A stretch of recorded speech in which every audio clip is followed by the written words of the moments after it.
Hey, welcome back to Blunt in the Bedroom. It's Patty and Aurelie. Tonight we are talking about fundamentalism. Ooh, that's going to last a few episodes, I think. So we have this interesting situation between us where Aurelie has taken an interest in learning about fundamentalism, Christian fundamentalism specifically, through a few documentaries. And I have the position of having lived in one. I have the position of having grown up in a fundy church, doomsday cult. Good times. So, what do you want to tell us all about fundamentalism? So I'm actually not sure where to start because this is just so crazy to me how this happens, and it's like it's weird for me to watch these documentary or docuseries because the whole time I'm watching it I understand why and how it happens, but I still can't believe that we allow it.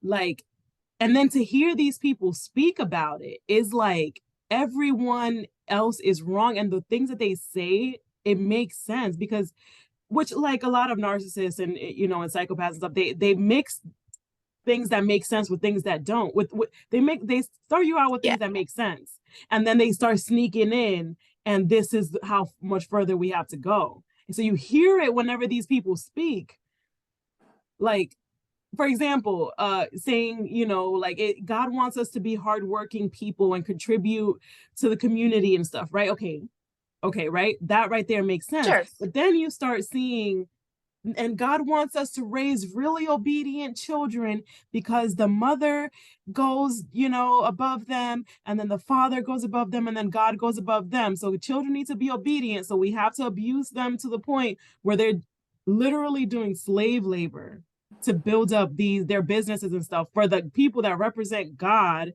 to make all this money with private jets and stuff. Like, yes, it's crazy. Yes. Like, it's actually slavery with children, and we let it happen. We protect their right to do it. Exactly.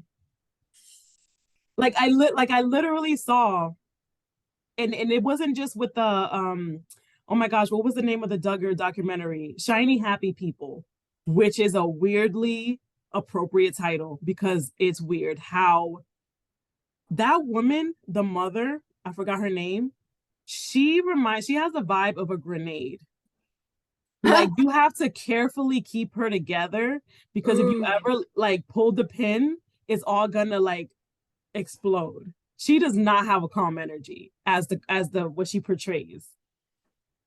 That is weird. Yeah, I found that to be crazy. And then the other docuseries was Keep Sweet, Pray and Obey. That was the Mormon one. They're both fundamentalists. Okay. Yeah. And then the cult I grew up in was the Worldwide Church of God. The religion or belief itself is called Armstrongism. And so that one, he started actually in Eugene, Oregon in the 30s as a radio program. It had a lot of those hallmarks, like the obedience of the children and the head man as the head of the household, and the private jets. It matches it right down to the private jets. Good old Herbert W. Armstrong had himself some private jets and nice houses. And more to come on this because I was looking into him. Apparently, he was on trial at some point for raping his daughter or having sex with his daughter. So cool. It's great people. And that is another thing that happens a lot throughout. It happens like every single one of these big cults that I see, they always end up raping children. Like, it happened with I was watching it was on Hulu. It was a docuseries about every episode was a different cult. I forgot the name of the show. I do recommend it though. They had several ones. They had Nexium, I think is one of them. That was like a Hollywood one. That was like a sex cult or whatever. But one of them was like the Children of God or Child of Christ or something like that. It was like a 3-word thing. but they started, it was like this big privilege and like a blessing whenever the prophet chose your 9-year-old daughter to marry. That's actually what happened. So many of Like, them, like, disgusting. yeah, and then in Keep Sweet, Pray and Obey, they would go to the border of what town? What I mean, it was a state. It was like Kentucky or one of those where it's legal to marry for a grown man to marry a 12-year-old. Okay. But anyway, they would cross, get them married and everything, let the grown men rape the children, the 12-year-old brides. And anyway, but it's a common theme. And with this last one, with the shiny happy people, it was the son. They protected the son, which they also found that there was sexual assault all throughout. But in the Duggar family specifically, the older son, he's in jail now for child pornography, and I didn't realize how Right. bad it was. They talked a little bit about it in the documentary. It was like, I'm having a hard time actually saying it without getting emotional. It was images of someone raping 3-4 month old babies. I What know. the fuck? I know, like, oh my God. Like, Oh my God, what the fuck was going on in that house? and then I Well, feel like I'm, predilections, I guess, get built in early. I mean, oh my gosh. yeah. Well, there was a scandal with the sisters, but they're Yeah. so conditioned, and even though some of them have gotten somewhat out of it by now, they still won't talk about it because that's their brother. But there was a scandal where he did molest the little girls. They did not admit to full rape or anything like that. So I really can't. I mean, I really don't know. None of us will probably ever know. But whatever they knew, and they knew about it. They knew, the father knew about it and called a friend, and told him, like, I don't know what to do. Josh is he molested his sisters. So the friend was like, yeah, you need to call the cops and have him arrested. He's a danger to your family. Like, what are you talking about? You don't know what to do. Right. So what they ended up doing was just sending him to the church's camp facility, where he basically did the work, the slave labor stuff for a while, and then they brought him back whenever the father wanted to run for Congress or some political something. Oh my. Yeah.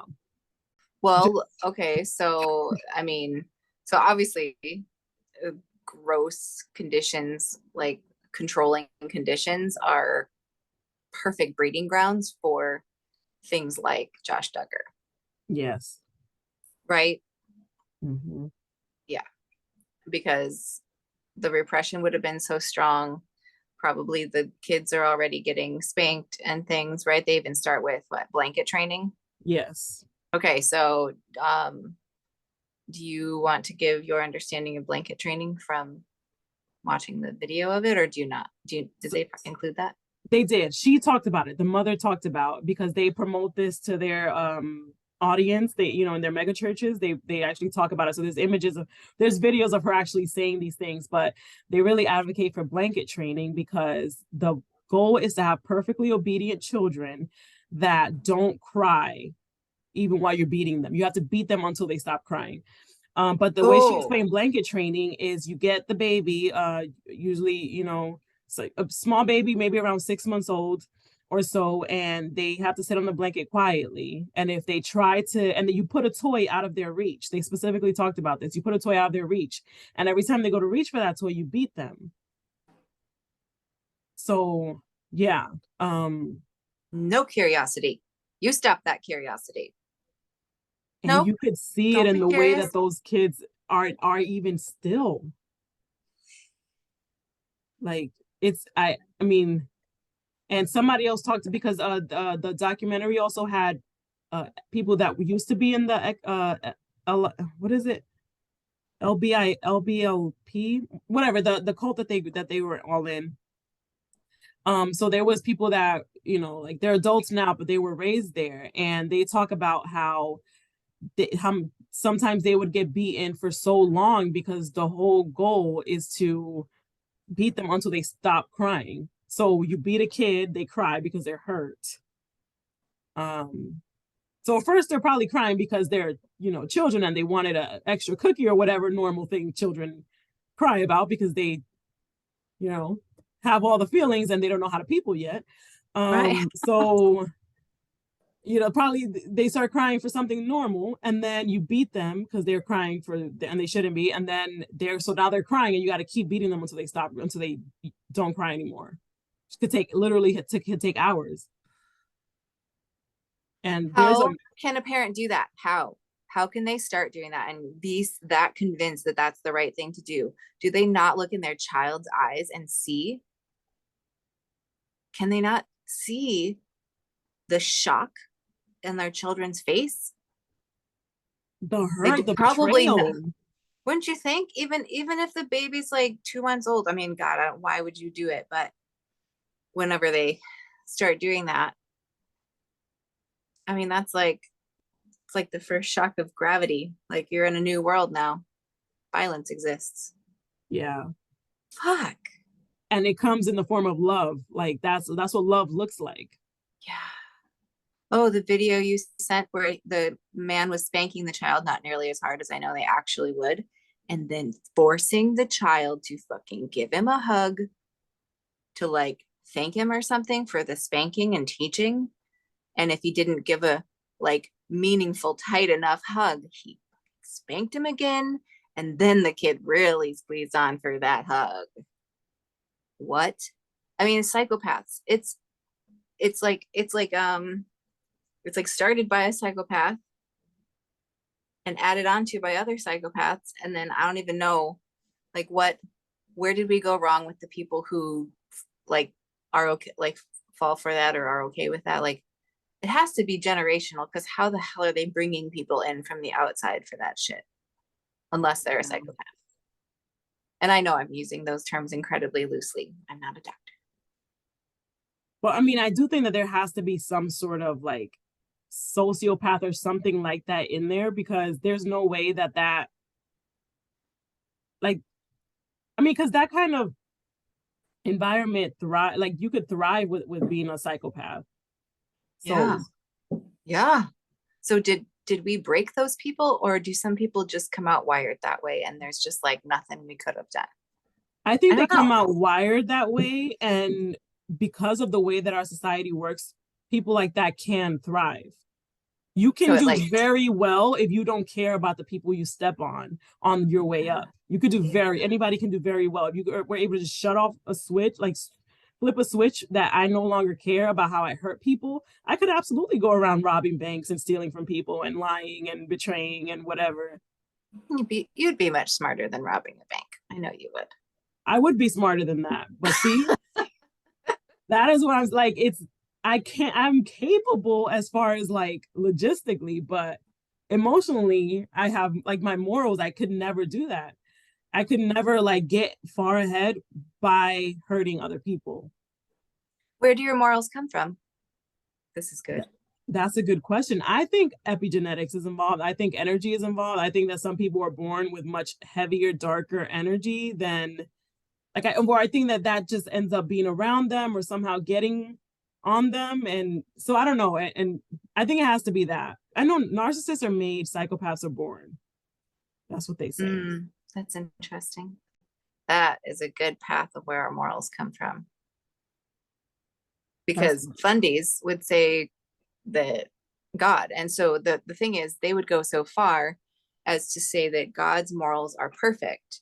And so if God's morals are, hey, Israelites, go over and murder literally everybody, every man in that town over there, keep all the virgins for yourselves, sell off the ones you can, and live in their city. That's what Yahweh told us to do. And so then by that justification, Yahweh said to do it. Yahweh's morals are perfect. Thus, doing that is perfect. Different times. And why are we carrying these ideas through and giving God the like compass of morality? I mean, we've like reduced the amplitude of this as humans, because we used to, go kill entire cities and just live in their places and, have all their virgins. And, are we doing better? Is it just more underground? I don't know. It seems better. I'd like to think it's better if you know, if we're fighting it on a front like the Duggars now. Have we almost stamped it out? I hope within a few generations. That's I a wish good it was, point. I wish Yeah. it was sooner. I want it to be now, but long term, we've kind of gotten some places. I That's don't know. I true. don't know what the seedy underbelly of the real disgusting parts of the world that I don't associate with are up to, So maybe I'm wrong and we just put up a front and our shadow side went underground. I don't know. Yeah. Yeah. But right, good and bad are just our own value judgments. Of if we're going as vague as saying energy, is always going to balance itself out like hot and cold. We perceive good and bad, but really good and bad is our own brain's construct. And so it's all just energy to the universe And and social whatever. conditioning. Yep. Right. I mean, it's very much a us thing in our brains. Yeah. Because I truly think that what we consider murder, even that alone, right? Like you think that would be an objective bad, but is it really always? Like, and who defines murder? There's a lot to it that I'm like, I don't think the world is as simple as good and bad. Like I think that the world is rarely white or black. I think it's almost always gray. I agree. Well, what was that thing from the other day? The spectrum thing, right? Like everything's also a spectrum from black to white. Exactly. I literally look at the world like that in every, like, even thinking of like a vegan, right? There are some vegans that are straight up everybody who eats meat or eggs or anything like that is a murderer and a thief for taking the eggs that didn't belong to you, and like how dare you step on bacteria, it just wants to live like we do. And then there are the ones that's like, you know what, I'm gonna do me, you do you, I have my reasons, you don't need to agree with them. You know what I mean? That even that's a spectrum. Oh yeah. I mean, I don't think there would be any two that would land on any exact same point along any spectrum. And that's like to get the whole spectrum of us, like we all have our little spot we fill, I think, Because what was that? Damn it, I don't have my notebook. What was that? We are all part of the spectrum of us, something like that. We're all part of the spectrum of everything about us. Yes, we are all parts of a bunch of spectrums all the time. Right. All of them. Like any way we could be classified, quantified, measured, or whatever. I don't have another verb. Yeah, we're all like, we all make up that spectrum of us. Thank you for finding that. That was fun. And we can actually bring that back to the Christian spectrum now. Because religions definitely have a spectrum too. Mm-hmm. And while the extremes, the black and white, metaphorical black and white, are the ones that get the attention, most people are in the middle. Yeah, absolutely. And maybe once we realize that we're just all going to fall along the spectrum and we have to figure it out anyway, maybe and we actually start talking about it. I have this feeling on a lot of things, like these spectrums might like start to, I don't know, collapse or something. Is that possible? I think so. I think that's happening with autism. Oh, that's interesting. And those types of like, I don't even know what to call that. A learning disability? No, it would be bigger than, I don't know. But those kind of things where we used to think it was either all nonverbal, sitting in the corner, rocking back and forth, or normal. Everything in between was just like not even entertained. It was just this person just, And now we're starting to see that. I mean, there's literally sometimes where I question if I am on the spectrum. So I think that it's like, again, it's like most of us aren't completely not or completely all the way there.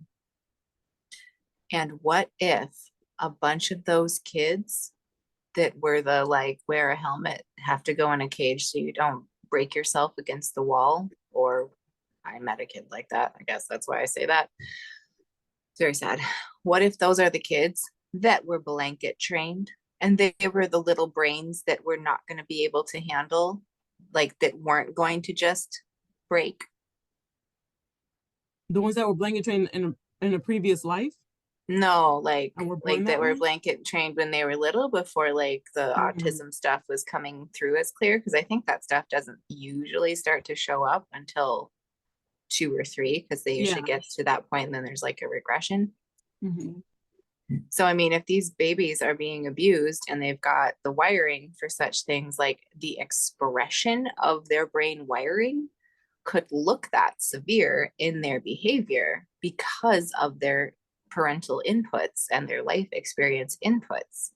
Whereas, you know, potentially even to the same level on the spectrum or whatever, child that experiences like, you know, a more loving home and supportive like behavior, you know, growth and things with the kid, perhaps that even that same level of being on the spectrum doesn't necessarily look like it, because it doesn't come through in the child's behavior, because that child has had loving inputs and supportive and like, you know, positively directive inputs, not abuse and trying to break a will. I don't know. Am I going too far to say I was that? not able to follow. I was following until the end. Oh, okay. Let me see if I can try to rephrase it better. So I guess I'm just thinking, like, take 2 kids that have very similar wiring that is what, I don't know that we can identify it by like anything physical to my understanding, but they're, let's just say for the sake of the argument, that their wiring is very similar in terms of their type or level of autism. But one child experiences terrible abuse in a fundamentalist home, starting with blanket training and spankings, and when they can't sit still, when they can't make eye contact, when they can't sit still, make eye contact, when they can't obey the social rules, they get beaten. And so how is that child's autism going to express itself in their life, as opposed to a child whose parents understood the like the signs of autism and were able to find that child you know, good care and resources, right? Mm-hmm. You know what I'm saying? Like how that one would express, to my mind, would probably look really different than the first kid. Yeah. Yeah. Well, yeah, for sure. And I know that that's how narcissists are made, where I mean, not exactly, but you know, whenever the certain, like, they stay in the child's way of thinking, like, so however that works. So like the certain brain wiring that leads to maturity doesn't like make it like create the path or whatever. Right. Yeah. And I do think that like if you do have like just because like we're saying most people aren't like, well, I think in this case most people are off of the spectrum, but I don't know, I just don't think it's as like narrow or whatever. But anyway, it's like a whole spectrum. So if someone is on the lighter end of autistic, where they are verbal and everything, but they get the 2 different experiences, how would that manifest? And maybe that's how psychopaths are made too. Oh, such an interest. Right. Right. Like there's brain wiring for things, and then your life experiences can trigger or like express more strongly that trait or something, just by what the, yeah.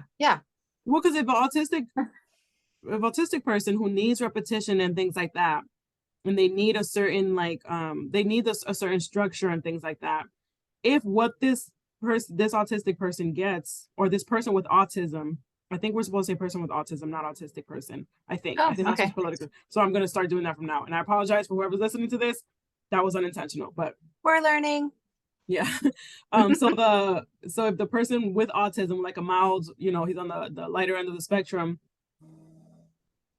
if that's what he like, what they, I should say they, if that's how their brain wired to think that this is how you respond to things, is by becoming violent and taking it out on people who are quote unquote weaker, or something like that, because they do have that structure of like God, man, woman, children. So it goes by like the weaker by that type of belief system.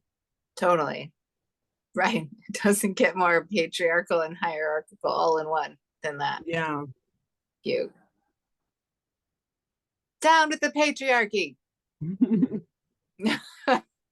When we talk about the rules for dating. Yeah, sure. That's gonna cross over with purity culture a little bit, I think. Oh, a lot. They Okay. call it that in the docuseries. It's like yeah.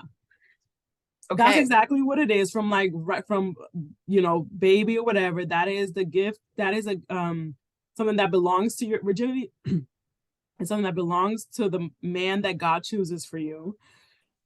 Period. Like there's no, and it could, and I say it that way intentionally, and so did they in the documentary, because the woman doesn't necessarily get to choose. The girl doesn't, well, girl, because they get married young.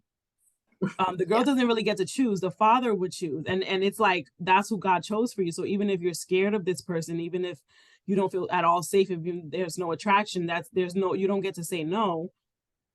Jeez. Because that's who God chose for you. And so there was this one woman there it was very sad, but she she's the one that said like she was not attracted, she was scared of him and everything like that, but she still had to marry him because that's who God chose. So on her wedding night, she was raped 3 times, and the abuse and rape continued, and she finally left him and the church when he was basically going to kill her one night, kill her and their children that night. He was like, she left, and he had gotten a gun, and it was just, yeah. So yeah, there's a power trip. Yeah. I mean, it makes it so easy for those husbands to have a power trip. Ew. Mm-hmm. They got to get approved by the father, which, and I don't know if this is everyone in the church or just the Duggar family, but the father gave them like this long questionnaire, because the boys go to the father to ask to take the girl out for courtship, or whatever word they use, for courtship with the intention to marry, I think is their wording. So they ask the father, and the father does a questionnaire and everything like that. So, if the father wants to have money, he could just like say yes to anyone that has money and not even consider everything else, like, or whatever, like it's. Wow. And everything is, of course, chaperone, no kissing at all into the wedding, all of that. There's a Christian Kama Sutra book. I don't remember what they talked about that was in it, but there is one that the father passes down to the son. Don't remember what it says, but I remember thinking it was very peculiar. I really hope it's not like a personal journal of learnings that they just pass father to son. That'd be weird. That would be gross. I don't know. If my parents had given that to me, I might have vomited. Like, I don't. Right. I think that.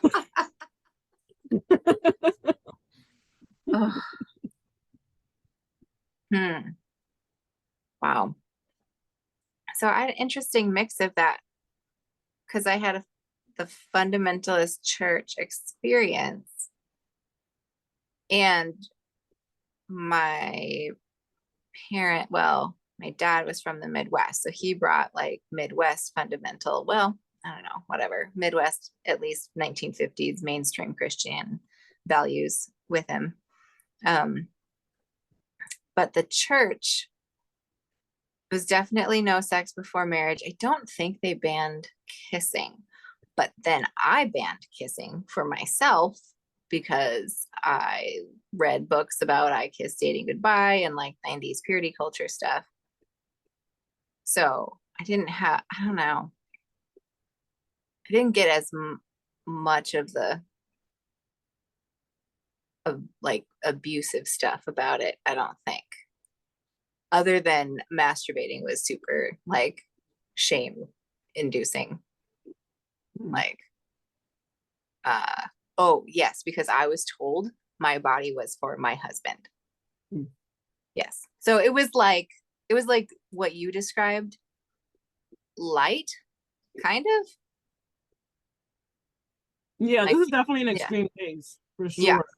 yeah. One of Not them, the, and yeah. one of them talked about in the documentary, the one that used to be, that one of the adults that now that were raised in that, she talked about, because so they send the kids to camp, right? So because they don't really do school and stuff. They do homeschool, but they have to send them away to camps, and that's like what God wants or whatever, of course. Anyway, at these camps they get like abused and do slave labor and all that stuff, and like pray a lot, of course. And her roommate, she walked in her room one day and her roommate had a knife to her throat. She was about to kill herself because God said something about God said death is better than impure thoughts. God said that to her. Well, that's what the Bible said. Like she said. So the girl said that her roommate said the Bible says that death is better than the impure thoughts, or something. It was something like that. I don't remember exactly the words, but it, like, I found that was like the level of shame that people are made to feel that they're gonna like literally rot in hell is just so, like, I mean, just, I don't even know what the word is.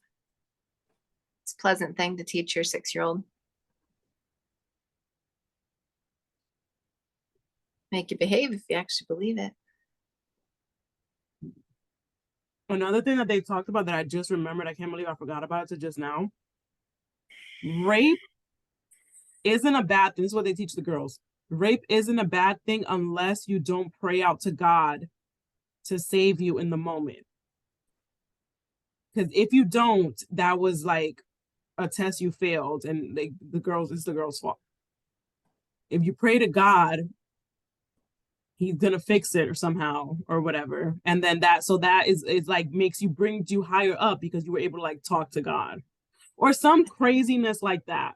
Sure. You should watch it. It's 4 episodes. It was not a waste of my time. I'm just gonna, but it might be triggering, so proceed with caution because they have some stuff. I know. I realized I started breathing hard when you said that. Like don't watch it then. All the triggers, I child watched rape, all of it. Oh God, it really is just the worst. You know, I really enjoyed the one about the Rajneeshis in Oregon, in Antelope, Oregon. If you haven't seen that one, you would enjoy it. It's not Christian. It's a guru from India that came over here, like looked a lot like Sadhguru, if you know of him. But it was like they glorified having lots of money because it was the 80s in the United States. And they bought like basically the equivalent of a town outside of this tiny town of Antelope, and they built their whole commune. At one point, they even like invited all the homeless people who wanted to come there, so that they could build up their numbers and swing a vote to get all of their people on the city council. And they did somehow, and they changed the name of the city. The whole thing was nuts. And then there was like drugs or something going into the water. I don't know. It always goes that way, right? So that was a really fun one to watch. I enjoyed it. It was nuts. What's the name of it? I don't remember what it was called. It was if you looked up Rajneeshi or Antelope, Oregon. Okay. I'm sure I can find it online. Okay, yeah, that's true. We have the internet. That's crazy. We should start a cult and make a lot of money. We get billionaires. We could. And you know what? It might actually work if you and I were running it. Like in the good ways, like in the ways where we actually do all help each other and live in harmony and restore the land. Maybe. I really do. Yeah. But the thing is, it's not going to work because you have to control people with fear. So we have to like pretend to be religious. Well, love is the opposite of fear. So if we're not going to control be, excuse me. Could we invite them in with love instead? We could. I'm gonna go full hippie on you. But we're not gonna become rich that way. That's true. Okay, so if we're gonna become rich by running a fundy culty cult, we need to control their sexuality. No, we just have to make them think that they're gonna die if they don't listen to us. That they're gonna Oh. burn in hell if they don't listen to us. That's it. Oh. We don't have to be the crazy perverted ones. Oh, so we can convince them they have to listen to us or they're gonna burn in hell. But then the things we tell them that they have to do will be the things that we know will actually make the world a better place because we know.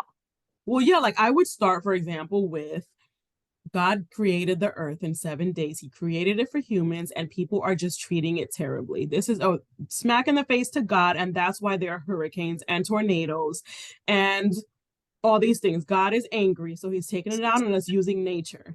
And we need to fix it, and all these other people are going to hell. And if we don't do something right now, we don't give up everything we have to fix this problem right now, we're all going to burn in hell. I mean, you're not wrong, though. Oh, how convincing except the 7-day thing. That's nonsense. Oh, I mean, this is what I'm saying. This is what they do. Like I've been studying it. I really think I could do this. You put the truth in there, right? Because I'm not gonna create hurricanes. They're already here, right? So that part, so you gotta have the truth there. The lie is like, this is what God wants us to do. He wants us to kill everybody that doesn't follow our beliefs. Like, that's right. Where it's like, you can insert that to control people. That's some Yahweh energy right there. I mean, and you know, the fact that you're using the 7-day thing is really useful because that has existed throughout at least the Abrahamic religions, and so that like has some plausibility because you can see this concept back through history now. So you are building on a pretty good foundation by using that. So I'm right. You have to. Yeah, yeah. The roadmap is laid out. We just have to follow it.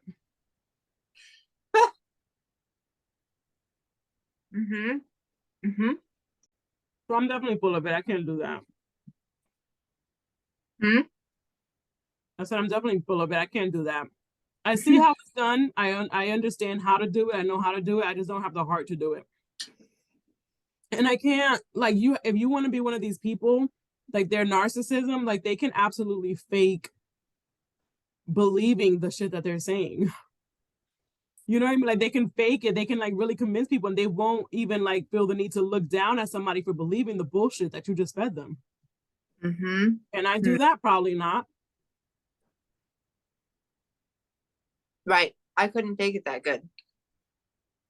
You got to be a psychopath. That's what I'm saying. Our world is like, we do got to get rid of Christianity because our world is designed for this type of bullshit to exist, and our mentality is to follow it. It feeds it. It's built by it. It's run by it. I actually kind of think all the organized religions. I agree. Serious issues, but I'm familiar with Christianity and Catholicism. I'm not familiar with Jewish or Muslim, so I don't really feel comfortable talking about it. Yeah, same. Like judging something that I really know very, very little about. I'm just like me, I'm just talking about like historically how they've all been used to, you know, to kill people and stuff. That's like my only like reason for saying that.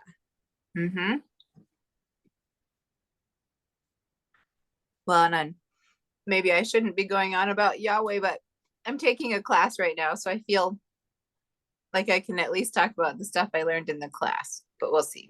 Who's Yahweh? The Jewish name for like the Old Testament God, the Hebrew Bible God. Okay.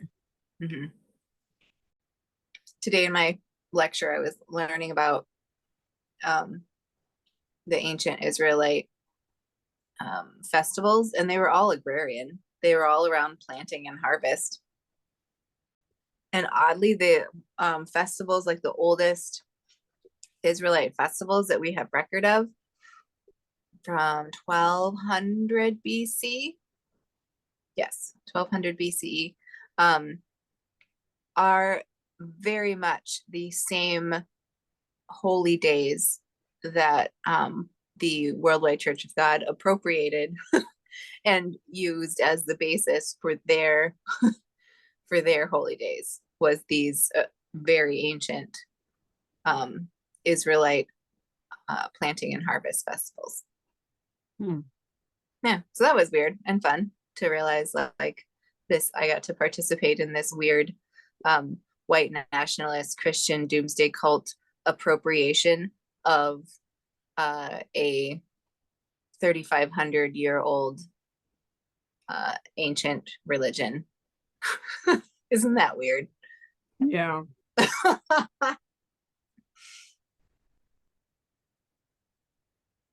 Yep, good times. I really think that in 1,000 years, the people are going to look, if people are still around, the people are going to look at us the same way we look at like ancient Greece and stuff. Mm-hmm. Oh, I think so. Because now, or ancient Egypt, right? Like where they worship cats. We look at that now as like, oh my gosh, that's so crazy. And I don't know what the thing is with cows in India. I don't know if it's, I don't think it's they worship cows or whatever their belief is. Like I know a lot of people look at it as like, that's so crazy, but like now, what am I saying? What am I trying to say? Believe, I lost my train of thought. yeah, it's okay. Why the Hindu religion has the sacred cows? Well, I'm saying that the way that we look at ancient Egypt, like it's so crazy, but there's stuff like that happening still now. Mm-hmm, I could argue that Jesus walking on water is pretty bananas. Yep. Right, but a lot of people here don't see it now in the moment, the same way that they wouldn't have seen it as strange then. We don't see these things as strange now. So I think the world in 1,000 years is going to look at us with the same level of like, well, that's odd, that's so interesting that they believe that at the time. But the same way that we look at, because I don't think there's anything wrong with ancient Egypt or ancient Greek religions, but I could, like now I'm looking at it, I'm like, well, that doesn't sound like it can be true. Right. Right. I mean, we can contextualize it now with what we know from archaeology and the climate in the region at the time. And, it's like a lot of things actually really make sense about their religion when you understand those things. And it's kind of beautiful in a way. It definitely is a thing we can be done with now. Thank you very much. Like, let's be interested in the magic of science now, in my opinion, of course. But I don't know. It's frustrating to me that I have to see how ugly the Christianity that's like, how ugly it is. I mean, I don't even want to say it's like now what's left over is ugly. Like, I think it's always been ugly. It's always been control. Right from, the compiling of the texts, starting 20 years, like the first ones were written 20 years after Jesus died. So like, nothing could have changed about the story. Clearly, everything was remembered word for word, obviously. I mean, and then the good portion of the New Testament is the letters from Paul. I think only 7 are actually considered to be written by him. The rest are written by other people and attributed to him. But he, like, the proof in the Bible that Christians will use is that that Paul had a vision on the road. He'd been persecuting Christians in the area, and he had a vision, and Jesus himself or something, or just the light, the stories conflict, came to him and said, accused him or whatever, and converted him. And so then he went around teaching and like telling everyone how to be the best Christian. And I was like, wait, so you were killing them and then you converted and took over the morality of everyone in the church. And what he talked about all the time was, now Jesus is coming back so soon that don't you go ahead and like, hey slaves, don't fight your masters, don't try to escape or anything. Like, everyone just be calm because Jesus is coming so soon. Like, enjoy your place in life, don't have babies, let's just stop right here. That was his whole message. He encouraged people not to have babies? Yeah. What, like, but then there's other writings from other people in other times, within the next 100 years after that, and they're all compiled in there. And then people are like, let's really read this like it's one book. What? Like, how in the fuck are we doing this? And we're living our whole lives by it, but it's not that they're even living their lives by it. They're using it and saying they are, but they're just using it as a weapon. Like narcissists do. Yeah, and they're fucking like, Bible that's why dipping that to be like, see right here? Yeah. That's why narcissism thrives there, because that's what they do. Yeah. Like, they use things like that as a tool to control people. Yeah. That's crazy. And people still do it. Still. This is why they're so scared of this woke thing. Because to me, woke is like actually like waking up and seeing the reality was really there, like stepping back and like not necessarily believing something just because it's what you've been taught. So I could see why it does make them feel so threatened, because people like DeSantis, they need people to believe in the Bible to be able to control them. Because if anybody stops believing in that, they're going to see what it is. Yep. Absolutely. Well, I mean, not even, I don't even know that you just have to be exposed to other stuff, right? I mean, not always. Sometimes I think people are so far gone, they get exposed to other stuff and their walls are just shooting up right and left, like cognitive bias. He's like, whoa, that one's scary. I'm not going to think about that one. I've got this other thing I'm going to say right over here. Right. Did we talk about the authority thing? No, I don't think so. No? I mean, not specifically, I don't think. Unless the like who's the head of the household type thing. Yeah. But who controls? So it's very much like a linear thing where it's the God and then the man and then the mother and then the kids. But even within the kids, they have they call them teams or something like that. But there's an older kid to like a couple of younger kids, because they had 19 kids. And they were going to have 20, but then she miscarried. Or stillbirth or something happened, the baby died.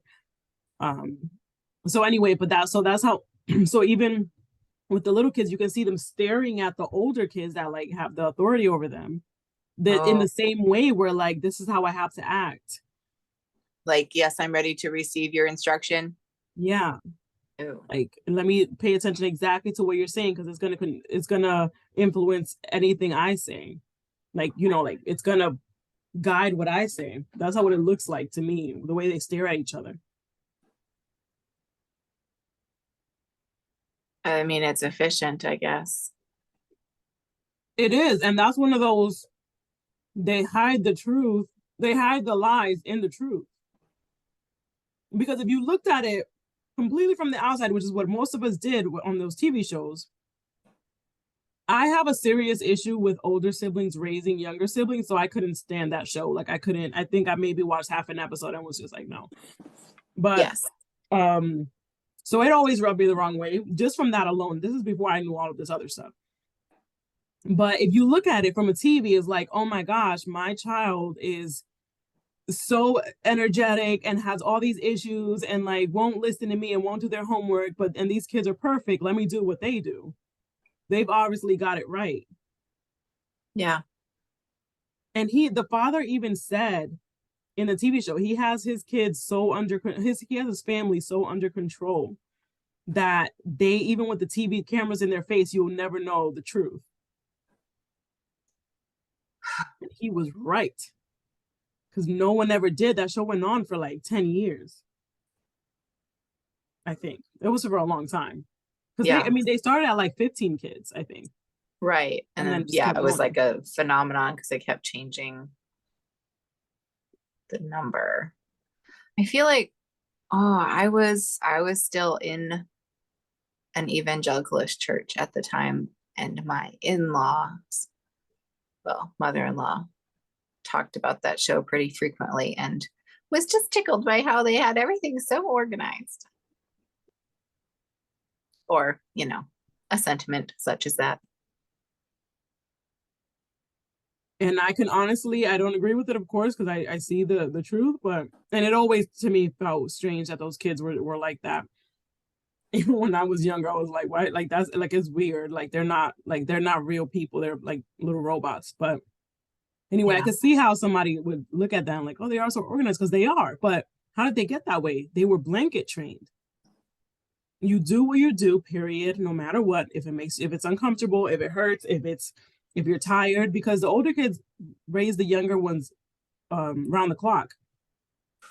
So even at night and everything, like 8-year-olds have to sleep with a newborn in their bed, because that's what takes care of them. Jeez. I always wondered how that worked, because when you breastfeed, like, it stops your period from coming back. So how the heck was she having that many babies? Maybe they Well, did. clearly now we know she wasn't breastfeeding, because I guess. they were always with the older kid, with the kids. Well, I just I don't say get it. clearly, but it's not clear because they didn't talk about Yeah. that specifically. But that has to be the case, because they slept. They showed it even on, I guess, even on the TV show. They showed it where the babies were in the bed with the kids. Oh, jeez. But maybe that started after nursing. I don't know. Maybe, But or they they were did pretty like little. 6 months or something. Who knows? Yeah, I mean, 6 months I think is fairly average for American women, but I don't know. Yeah, I think so too. That sounds yeah, right. Because I think 6 months is what they say is the most important. yeah. Yes, I think that's right. Hmm.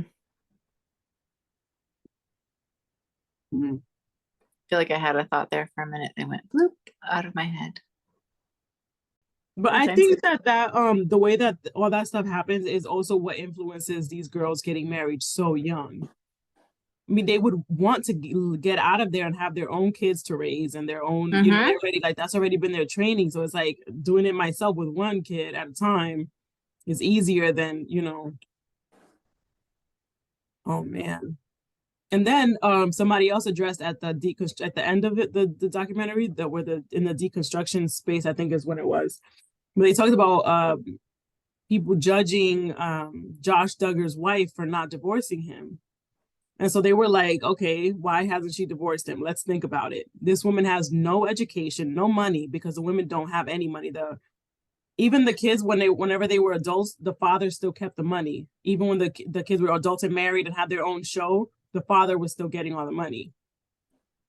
So they were basically like, basically they didn't say it in these words, but it was basically like, don't judge her because you don't know what it's like. Like, she has no education, she has all these kids by this man. There's going to be serious pressure from the church, from the only community she knows, Mm-hmm.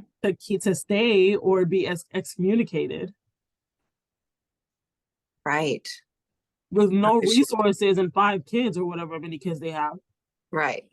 Oh my God, they might have been up to 7. I don't know. Hmm.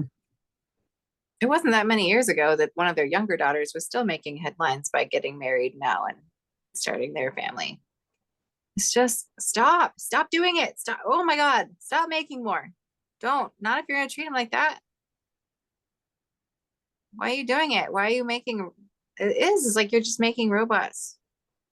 Is this that army? Oh God, was it you and I talking about raising up a Oh yeah. army? Oh Okay. my I God, forgot ew, about there it that. is. That's the army. Yeah, they literally have an army. So, oh my gosh, this is another crazy part. I almost forgot about it. And those camps I was talking about, where they do the slave labor and everything like that, they have multiple kinds and they have like different names. And one of them is a militia. Like, creating an army to protect the church or whatever. Like a literal, like, they train like they're in the army. And it was funny because whenever their leader, Bob Billard or something like that, I forgot his name, the leader of that particular cult, whenever he ended up going to jail for like sex charges, raping a kid or something, like, oh, I'm telling you, it's all over the place in these places, in these cults. But he actually got arrested by the army he created. He had to be escorted from the property because they were like, we don't want this kind of publicity, you gotta go. Wow. What do they think that's going to create in people? Ugh. I, I mean, I guess it comes back to your comments about psychopaths and narcissists. Like, wow, I don't Oh see a way man, around that thinking. that's who thrives there. And I know that, like, the idea of sheep, right? Like, oh, the sheep following. But what is that? Like, is it a broken spirit? Is it, how do we, well, how do we start figuring out how to pull people out of maybe not the deepest situations unless we can, but well, anybody, but like, how do we start breaking down some of these churches that like an evangelical church and start like teasing out people out of that stupidness, because it's transforming right now from being anything about church or Jesus or whatever to being a battle cry that somehow inexplicably still has the like later iterations of Yahweh Yeah. as they're like, go and destroy the left or whatever. It's Oh just my bizarre. gosh. Like the Crusades. Yes. Like there's a lot of similarity. As I was watching this documentary, I was like, wait a minute. Is this because this is just fresh in my mind from doing it for history? But the Yahweh energy is fractaling at least. Well, the best way to, have these things go away is educating women. Oh, good point. Well, educating women, and then if it's women who are forced to give birth more than they would want to because of laws, then hopefully it's educated women, which is harder to do if they've got a ton of babies.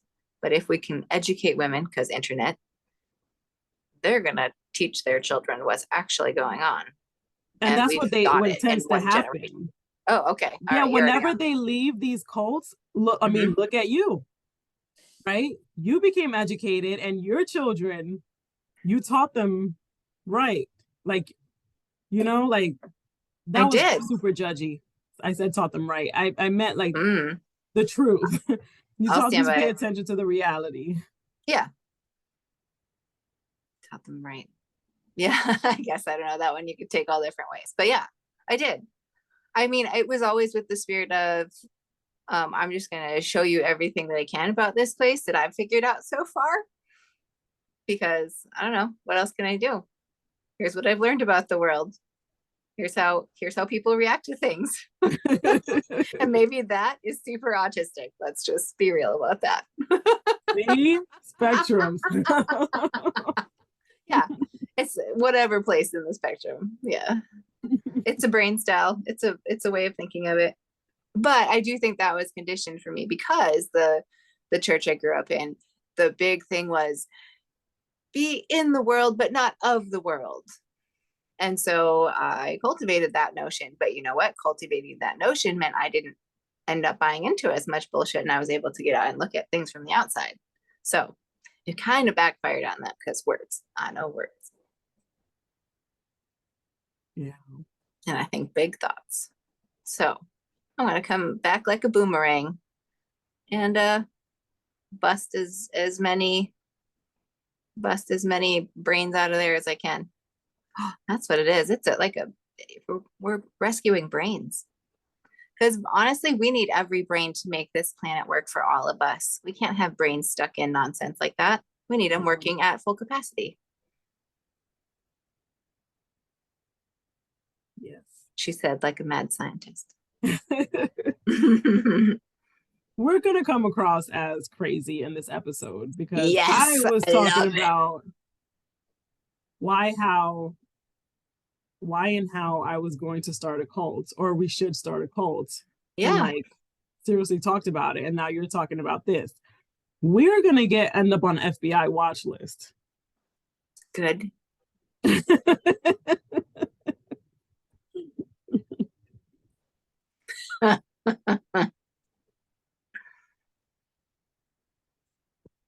I mean, if we really get on some lists, then our story's going to start to get out more, which is great.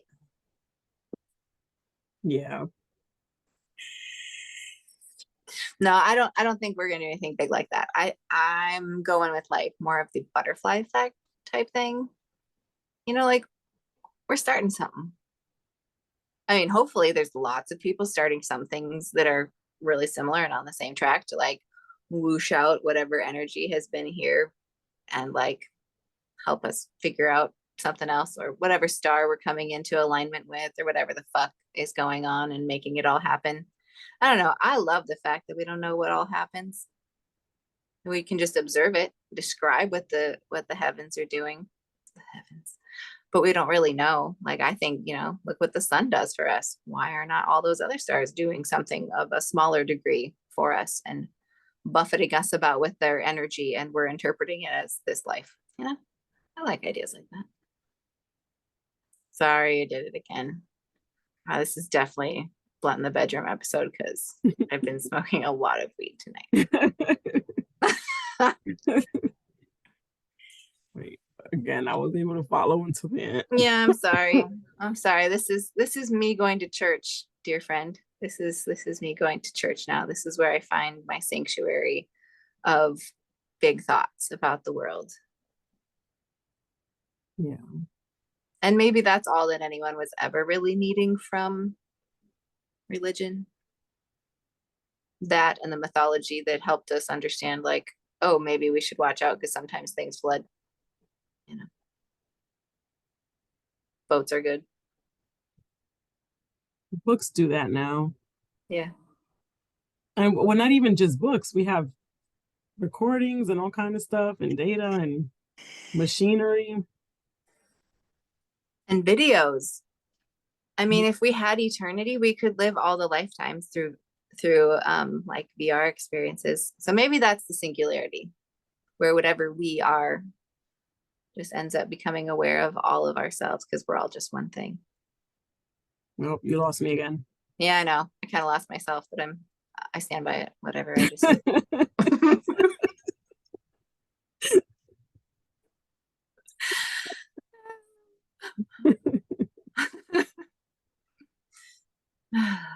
I guess this one got me a little frazzled.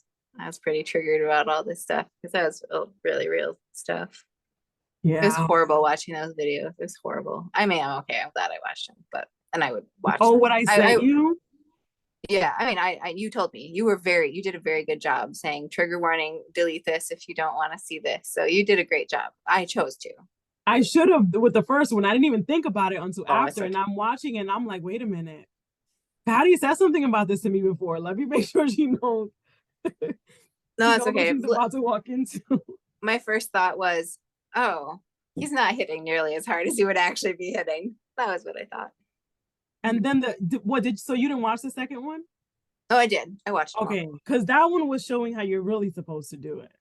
Oh, with the stick and hard, like, and then if they cry, you keep going until they don't cry anymore. Mine was a wooden spoon on my bare ass, which is like kind of sexual assault too, if you ask me now. I think so as well. I think that's like, I mean, I feel like you're stimulating an area of like in children. I feel like it's not. I don't know. It doesn't seem appropriate at all. Like, I just don't understand that form of punishment. No, I don't agree with it at all. I mean, I don't hit my kid, and I never get like, I don't know, she doesn't feel the need to become violent whenever she's angry, like I've seen in some people whose kids do get hit. Isn't it amazing how there's a contingency of people that want to fight so hard to make sure all those babies are born so that they can be smacked around? Why though? Telling you, I really think if Jesus is real, I don't believe he is, but if Jesus is real, that's the people who he would come for first. I hope so. More if karma was real, they'll get theirs. I don't know. Are all these things just things we tell ourselves to make ourselves feel better in the great abyss of nothingness that we have to try to find meaning in somehow? I think so. It is for me, for sure. I know it makes me feel better. It's something that I can understand. I can understand karma. I can agree with it. And and then reincarnation works for if karma doesn't happen, they'll get it in the next life. So that's my version of heaven and hell. Is like, this is like, I guess maybe it's the conditioning, maybe it's, I don't know what, but I feel like I also need something to believe in, or I will go crazy. Yeah, but I feel like that's valid. And especially if you're self-aware about that this is like fulfilling a psychological need in a way, you know? And Because like, I have control issues. So for me, for something to just be completely out of control, for me to think that a pedophile can just live the rest of their lives perfectly free, not getting caught, and to do it again, like I can't handle that. So I need to really believe that, you know. so I'm getting the sense that you might be very justice oriented. Yes, I for sure am. I am very justice oriented. I've been told that multiple times by different people. My therapist is one of those people that's said that. It's funny because it's like it's a very interesting take on justice. Because it's not quite retribution in the way that I think of retribution. You know, like you're wanting justice to be served, but you're not like, I'm going to peel your skin off in 1-inch chunks for the next 12 hours, you know? Yeah. Well, because then I would get it. And then Oh, again, it goes back to the problematic. spectrums. It goes back to the spectrums for me too, because who's to say that that person that did this terrible thing didn't have a psychological, you know, like that person wasn't one of those people that might have been on the spectrum and was raped as a kid, and that's how they deal with their shit. Like, you know what I mean? Like, who am I to judge in a way? So I have to believe that it's going to happen in the way that they deserve. That's why I like the equal karma thing. Like what you give, you get back what you give. Sure. I mean, well, earlier we were talking about the notion that, you know, if you've got a room that's hot and a room that's cold and you open the space between them, they're going to flow and try to mix and balance each other out. I mean, the same could apply here. Yeah. But it's just working toward equilibrium, right? Like what it desires is equilibrium. Yeah. And we're going to perceive it as energy all different directions that won't correlate in the same way because we're interpreting it through this brain and what comes in as photons and all that nonsense through our sense organs. I don't know. I'm getting really down in the weeds on this now, but weeds. I'm finding myself getting lost quicker. Yeah, sorry. Are we too far off the rails now? Maybe. Maybe. For the sake of our editing nights, should we wrap it up? And I think that was all my notes. That's awesome. We didn't talk a whole lot about the deconstruction or how the teachings were spread through the police, military, public schools, etc. And I kind of did want to address that. I think that all the spreading it through the military and police and everything, I do think that's why there's more conservative bullshit in those organizations. That makes sense. Even though they both enjoy liberal benefits, socialist benefits, hypocrites. Of course. Because the police has unions and whatnot, liberal, like socialist stuff. And the military has all the single payer healthcare thing, the subsidized daycare, subsidized housing. Like they have all of those things in the military. So they're both super enjoying the good stuff of the socialists, you know what I mean? But they're like believing the conservative bullshit. Right. So they're enjoying it while denying it to others. Yes, to the civilian population. Yeah. Whoa, that's interesting. And is that what Jesus would want? I think not. Right. Jesus would have at least busted out a couple baskets of fish by now. Jeez, what are we doing? We suck. I think that this is a thought that I've been kind of obsessed with today. There's something fundamentally wrong with humans. Like, I truly believe that something fundamentally as a species is just not okay with us. And I think that maybe it may be just best to just let what's happening happen. And maybe this is just like evolution taking us out because there's something fundamentally wrong with us. I just don't like how many other species were taken down with us. That's where my big, like, I can't let the environmentalist stuff go, because what about the other animals, the other species? That's true. I mean, although if we just were blooped away, it would probably not. I mean, some things would get pretty fucked up, but it wouldn't be that long before Earth found its equilibrium again. Yeah, it wouldn't be. I mean, for the Earth's like time frame. Yeah, good point. Like, if somebody were alive, they probably wouldn't see for a couple of generations. But you know, for the Earth's time frame, it's like a sneeze. Maybe we're just like sneezing ourselves out. I feel like you said that. Apoptosis? Yes, cell death. So, because remember, sometimes I think that the Earth might be a cell, like equivalent, like how our cells have all this crazy stuff going on in them. So I've thought that before, like maybe we're like a cell, in a cancerous cell, I think, in you know, giant being, and we're all cells, and like the sun is the nerves, or what, you know what I mean, something like that, and we're just like dying out. The cells die. Yeah.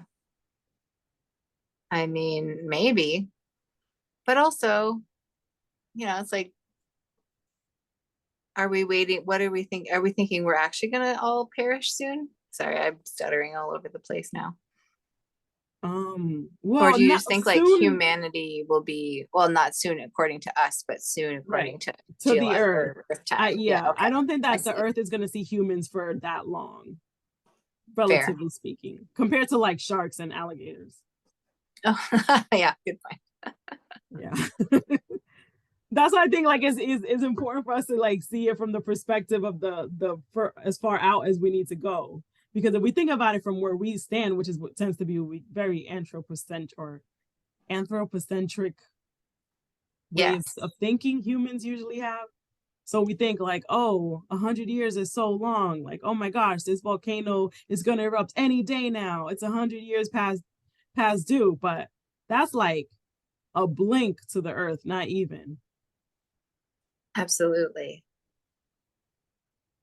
Yeah, I mean, the 10,000 years ago floods that happened in North America or whatever in the Pacific Northwest, it sounds like forever ago to us, and we can go see this old rock and everything. Yeah. But even that is so recent. Mm-hmm. I mean, there's a shark in the Atlantic that was in the ocean when the transatlantic slave trade was happening. The shark is over 700 years old. What? It's a Greenland something. Greenland. It's some type of a shark species. It's worth Wikipediaing it. Yeah. Like a quick little Wikipedia rabbit hole.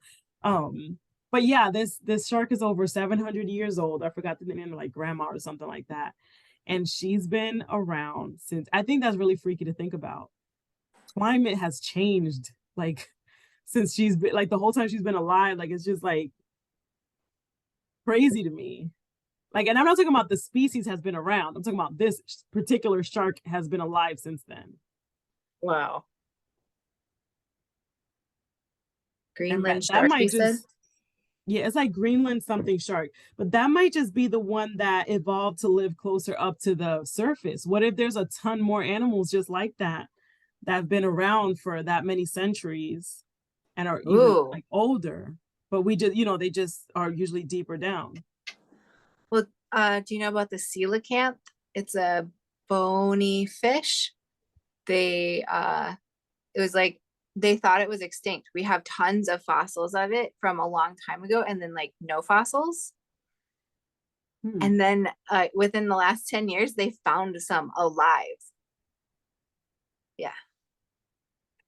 Heard of this. Wait a minute. I feel like it rings a bell. There was a Eons episode on it, I think. So you might might have been it. Yeah. But I don't remember that many details of it though. I like that when we nerd on YouTube, we nerd in the same place, or some of the same places. Yeah. Biology nerd together. Yes. And there's a new Crash Course Biology, I think. They decided it was like 10 years old, so they updated the series. They're redoing it. I hope they're doing that for history too, because we're still watching Yeah. John Green episodes, which are great and everything, but they are over 10 years old. Yeah. So but there's somebody I used to follow on TikTok. They started a botany episode, a botany series, and she's the person. So I've been following her for like years. I love her. Oh, you've watched her I know too? her. Yes, You I know her in watched her person? on. Like you know her? No. Oh my God, no, Oh, sorry. I wish. No, I saw her on TikTok and I loved her on TikTok. Yes. yeah. So I fun. used to She would follow make all the her. like acorn flour and awesome stuff. Yeah. She made what was it? Some type of, I don't remember, but I never tried it because I was always scared to go out and forage. Like I'm like, what if I accidentally pick something, poisonous or something? So I never did it, but I thought it was cool. No, I'm lying. One of them I did. It was amaranth. Oh At the yeah. farm where I used to work, they had amaranth growing. It was growing everywhere. And since there's organic, and I know, I worked at, and I knew that it wasn't like dogs weren't peeing on it and whatnot. I went ahead and picked some and cooked it. Oh, nice. I only did it once. It was fine. It was just like cooked greens, which I don't enjoy. So the slimy, Okay. I don't like it. But Yeah, that's fair. it's supposed to be really good for you.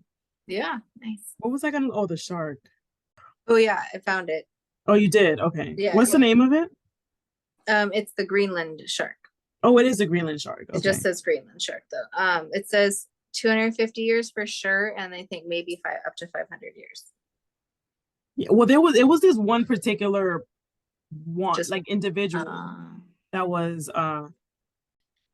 whoa, it says because the sharks grow so slowly, they aren't thought to reach sexual maturity until they're over a century old. So like, whoa, I'm not sure if they're deep sea enough to, oh no, they're not. Used to be hunted for its liver oil. The majority of Greenland sharks that end up in fishing nets and lines now are caught by accident. Reducing bycatch is critical in conserving this unique species. Oh dear. So we got to talking the other day, and this always freaks me out to talk about. But what if fungi decided to take out humans? They would be able to do it so fast. Well, I mean, there's been those weird like black mold infection, and not black mold, but like fungal infections that people have had in like hospitals. Yeah, I mean, you're right. It could, but there's a lot of us. So that's the whole game, right? It's not going to get all of us. Maybe it should though. So it wasn't 700 years old. It was actually 400 years old. So she's that's pretty damn old. Very, very long time. Crazy. Before cars. Just wonder if she ate enslaved people. Right. Because don't we believe that the migration routes of sharks change?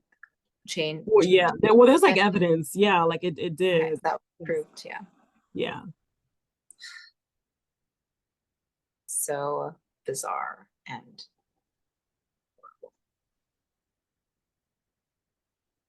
boy, that's a strange thought. That there's fish around that may have witnessed, shall we say. I mean, imagine if we could talk to her. Like, how cool would that be? Like, what would she say?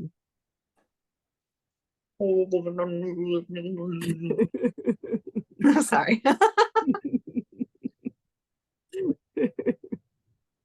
There's it's like a movie. Is it the one with the dog? I don't know, but there's a movie where you could talk or like put on a hat or something and understand animals.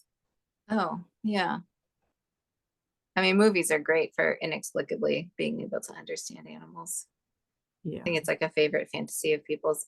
What if that's what's happening next with the age of Aquarius, just to go completely off the rails in the last 5 minutes, right? Like, what if all that fantasy stuff we've had like starts actually happening, like telepathy, and but like really just natural occurring stuff now, just for like our new life, like telepathy starts actually working and stuff.